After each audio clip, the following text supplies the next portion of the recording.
There are places in this world where time slows down, not because life is easy, but because those who enter carry weight. At the Rusty Fork Grill, time didn't move fast. It creaked along like the worn booths and overworked coffee machines. And in one quiet corner beneath a clock that always ran 5 minutes slow, sat a woman most people never really saw. Grace Torres was a presence you had to notice with more than your eyes. She didn't speak much. Didn't need to. She worked the lunch shift 4 days a week, rolling silverware into paper napkins with a precision that belonged more on a military base than a diner. She didn't mind the work. She liked the predictability, the rhythm, the small control over a world that once threw mortar shells at her head. Fold, roll, place. Repeat. She wore her old flannel shirt over a plain gray tee. A small Marine Corps pin, faded but clean, was fastened to the collar. On most days, it stayed tucked in. Today, it wasn't. Maybe it was the rain. Or maybe some days, you just feel closer to who you were. Grace was 45.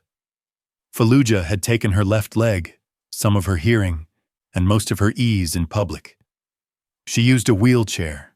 Sturdy, functional, no nonsense. The prosthetic leg was something she wore only when necessary. The chair was honest. It didn't pretend. It didn't hide anything. No one bothered her much in the diner. A few older regulars nodded respectfully. Some younger ones avoided her altogether. That was fine. She didn't need them to understand. She just needed the peace. A boy sometimes sat near the window with his father, a man in a faded military ball cap with a desert storm patch. The kid always looked curious, but his dad taught him respect without words. Grace noticed that. She appreciated it more than he probably knew. At 1:41 p.m., the bell above the door rang louder than usual. The sound of heavy boots on tile followed. 3 men stepped in, big, loud, leather-clad. Their vests bore names like Tank, Goose, and Blade stitched in rough patches. They carried an air of practiced disregard, the kind that tried to own a room the second they entered it. Grace's eyes flicked up, then down again. She felt it immediately, the shift in the room's energy, like the moment before a firefight. Air tightening, time slowing. They spotted her almost instantly. Tank was the ringleader, broad-shouldered, red-faced, and smirking like the world owed him something.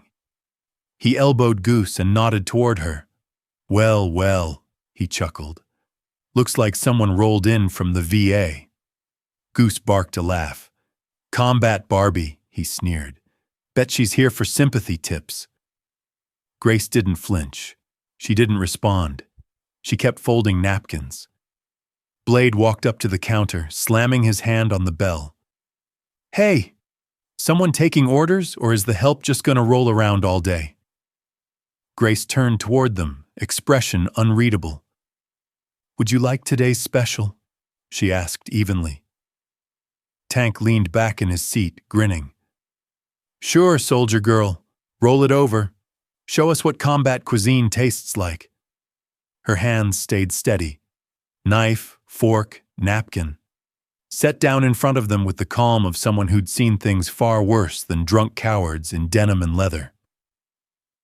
"Don't they have kitchens for you people back at the VA?" Goose muttered, loud enough for the room to hear. No one spoke up. The waitress behind the counter kept polishing an already clean dispenser. A couple near the door stopped eating, but didn't turn around. Grace rolled away. Then Blade stood up. "You deaf?" he called out. "We're talking to you." He walked behind her. Grace didn't look. She didn't move faster. She didn't feed the threat. But Blade didn't care. He grabbed the handles of her wheelchair. With a quick jerk, he pulled the chair back sharply. Grace's body tumbled forward. The front wheel clipped the leg of a nearby table. Her tray flew. A coffee pot shattered. Her arm hit the floor, then her hip. The prosthetic leg twisted beneath her. And just like that, the entire diner froze. The only sound was a single photograph sliding across the floor from her spilled wallet. A picture of a Marine unit in the desert. On the back, scribbled in bold, permanent marker, "She carried us every damn time."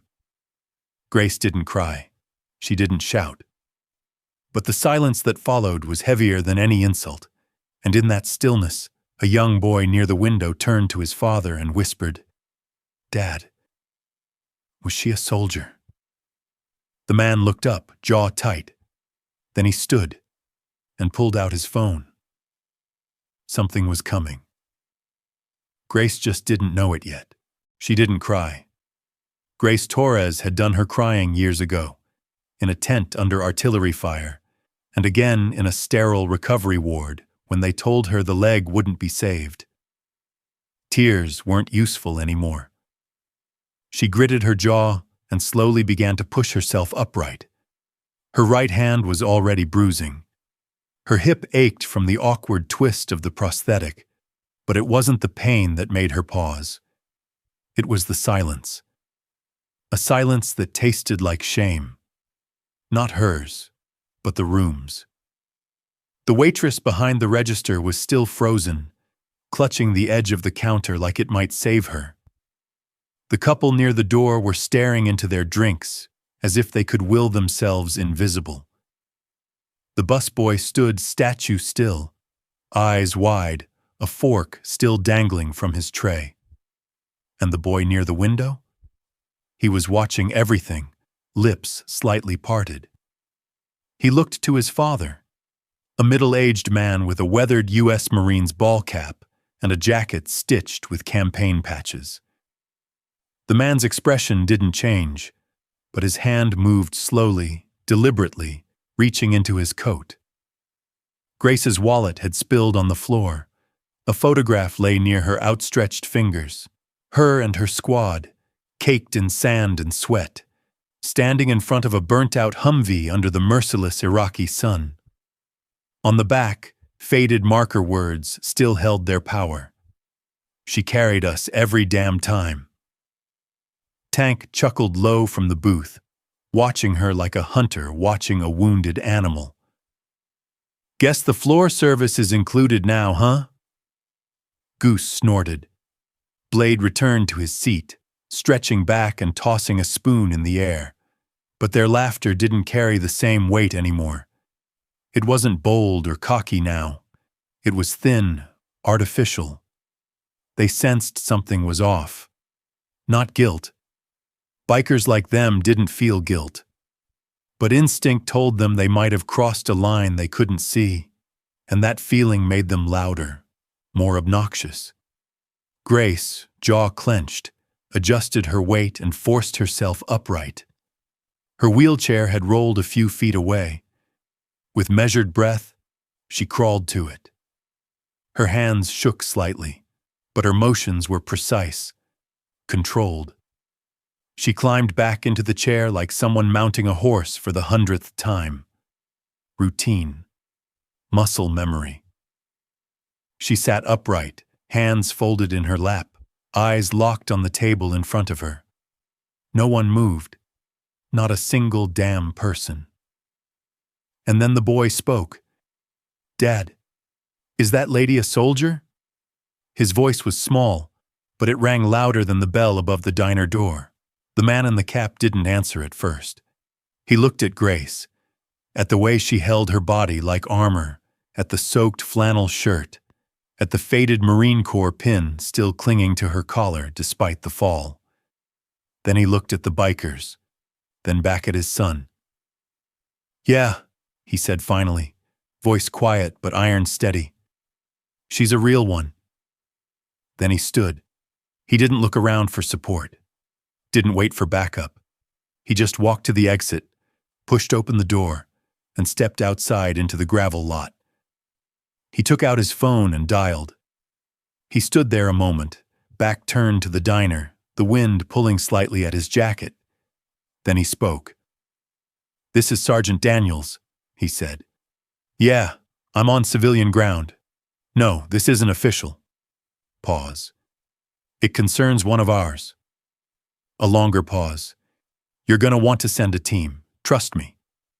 He hung up, put the phone away, and stood in silence beside his pickup. Inside the diner, Grace remained still. Her wheelchair's left armrest was bent, and coffee stains darkened her jeans and sleeves, but her spine was straight, and her hands, though aching, didn't tremble. She wasn't waiting for anyone. Not really. Marines didn't wait for rescue, but someone was already on the way. The bikers didn't notice Daniels's exit. Tank had started banging his coffee cup against the table for a refill. Goose was playing with a butter knife, flipping it end over end.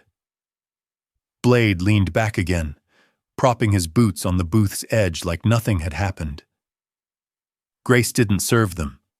She stayed in her corner, quiet, measured, bracing against something invisible. Her photograph had been returned to her wallet. The photo had been creased in the fall, but she smoothed it carefully before tucking it away again. Her breathing was even now. Her jaw relaxed. She knew what calm before the storm felt like. She had survived worse than humiliation. She adjusted the Marine Corps pin on her collar, made sure it was visible.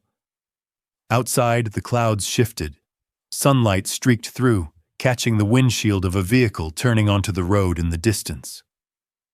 Gravel crunched under thick tires as the green SUV approached. She didn't see it yet, but her former life was on its way. And this time, she wouldn't have to stand alone. If you believe no veteran should be humiliated in silence, share this story and remind the world. Some heroes never stop serving, even when the uniform is gone. The sound didn't belong. Not to this town, not to this diner. It was the slow roll of thick military tires grinding over gravel, the hum of an engine too clean, too precise, the kind of sound that didn't ask for attention. It commanded it. Inside, Tank knocked back another half-empty cup and slammed it on the table. "Refill," he barked, not noticing the sudden hush settling over the room. Goose spun the butter knife on his finger. Blade propped his boots up again, leaning back like he hadn't just shoved a veteran to the floor 20 minutes earlier. Grace didn't move. Her back was straight, her eyes fixed on the window. She hadn't seen the SUV, but she knew the rhythm of movement, tight, coordinated, professional. Something was coming, and she wasn't wrong. The SUV pulled to a stop directly in front of the diner. The paint was military green, matte and dust-coated. On the side, the unmistakable Marine Corps insignia gleamed like polished brass in the sunlight. The doors opened one by one. The first out was a broad-chested older man with short silver hair and a subtle limp. He wore a pressed service uniform, his walking cane polished to a near mirror shine. A master sergeant. His eyes scanned the perimeter as if checking for threats, his hands relaxed but ready. Next came a tall young man, late 20s, clean-shaven, the kind of soldier whose uniform creased perfectly even when at ease. He was pushing an empty wheelchair, the kind that didn't belong in hospitals, but on the battlefield, ready for someone who earned it. Last came a woman. Captain's bars on her shoulders, a chest full of service ribbons that shimmered under the fluorescent diner lights. Her posture was regal, her gaze cutting. This was someone who knew the difference between authority and fear, and carried only the first. The diner's door opened with crisp precision. No rush, no fanfare. But everyone stopped moving. Even the clinking of coffee cups ceased. The master sergeant entered first. His eyes swept the room like a battlefield sweep, registering exits, counting threats. Grace's corner was his destination. He walked toward her without pause, without hesitation. The other two followed. The bikers straightened slightly, sensing, finally, that this was not just a visit. When the master sergeant reached Grace's table, he stopped, planted his cane, squared his shoulders, and raised his right hand in a flawless salute. "Staff Sergeant Torres," he said, voice like gravel laced with steel, "forgive our delay." Grace blinked once, then her body responded before her thoughts could catch up. Her arm came up automatically, returning the salute, just as crisp, just as steady, a motion she hadn't made in years but had never forgotten. The diner exhaled, soft, stunned. Something shifted in her. Not pain, not anger, recognition.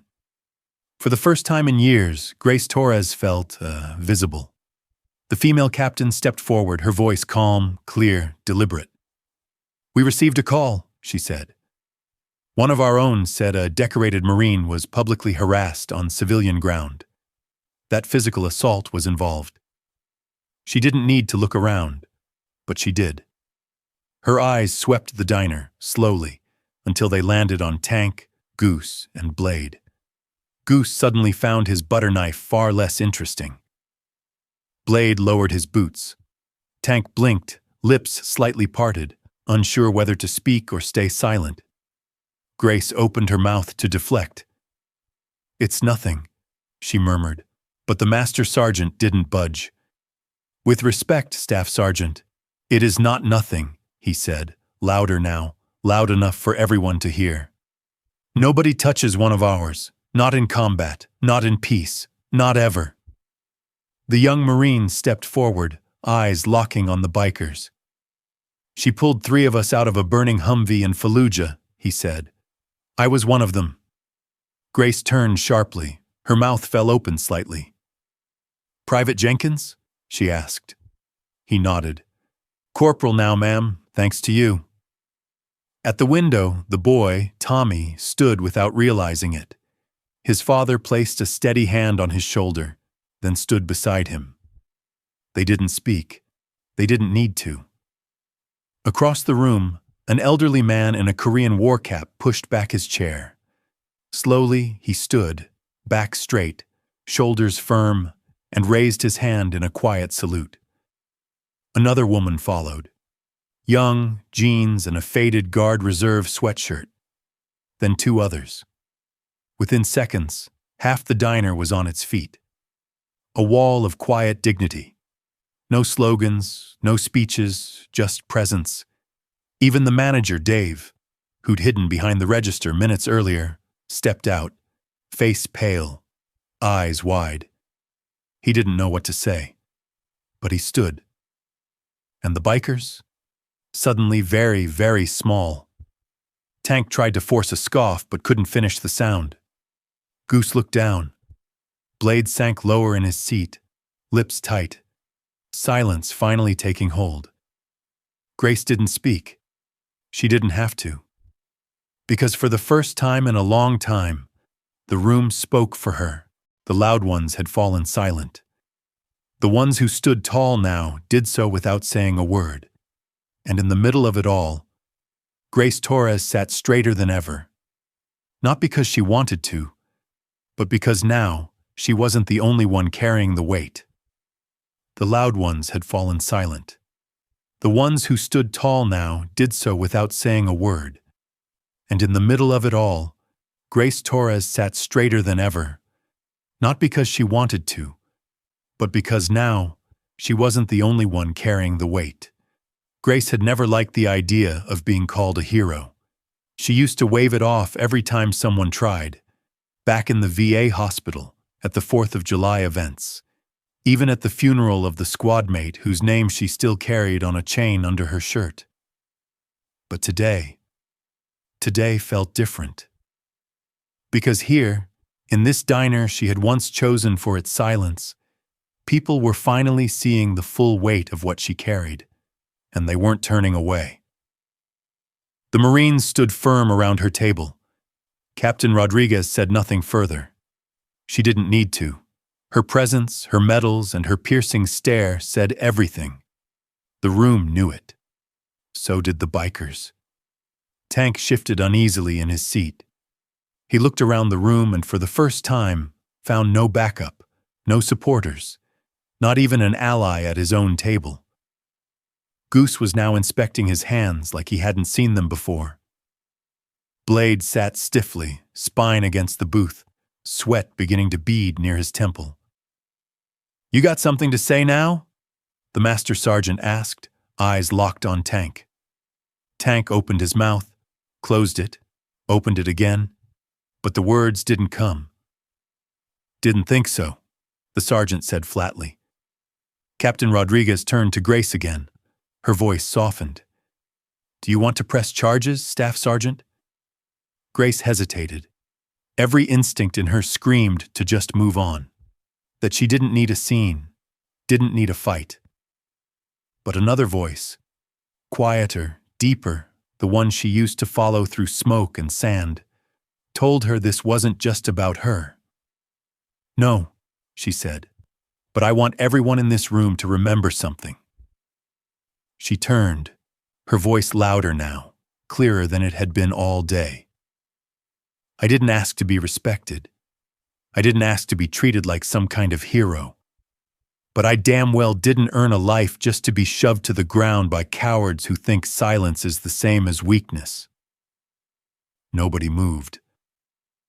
The boy near the window, Tommy, stared with wide eyes. His father looked proud, arms crossed across his chest. A moment later, an elderly woman near the jukebox stepped forward and said gently, "You shouldn't have had to stand up alone." "I didn't," Grace said. "Not anymore." Corporal Jenkins stepped up beside her, setting his hand gently on the back of her chair. "We never forgot, Staff Sergeant," he said. "None of us." And then it began. Not with fanfare, not with applause, but with movement. The old man in the Korean war cap saluted again, then lowered his hand and stepped aside. The National Guard woman crossed the room and set a fresh cup of coffee on Grace's table, not asking, just placing it there with reverence. Then Dave, the diner manager, walked forward, red-faced but resolved. "I'm sorry," he said quietly. "I should have done something. I should have said something." Grace nodded once. "You can still do something." He nodded. "I will." Goose stood suddenly, too fast. "Let's go," he mumbled to the others. "No," said Tank, as if trying to summon back some control. But Blade was already grabbing his jacket, his cocky posture completely drained. One by one they left. No slurs, no final insult. Just the sound of boots walking away from a place they no longer owned. The bell above the door rang gently behind them. They didn't look back. Silence returned, but this time it was respectful. Grace let out a slow breath. She hadn't realized she'd been holding it. Captain Rodriguez knelt down beside her chair. "You did good, Torres," she said, still leading even now. Grace offered a faint, crooked smile. "I thought I was done with that a long time ago." "Funny thing about Marines," the Master Sergeant said. "We're never really done." Jenkins grinned. "We just change uniforms."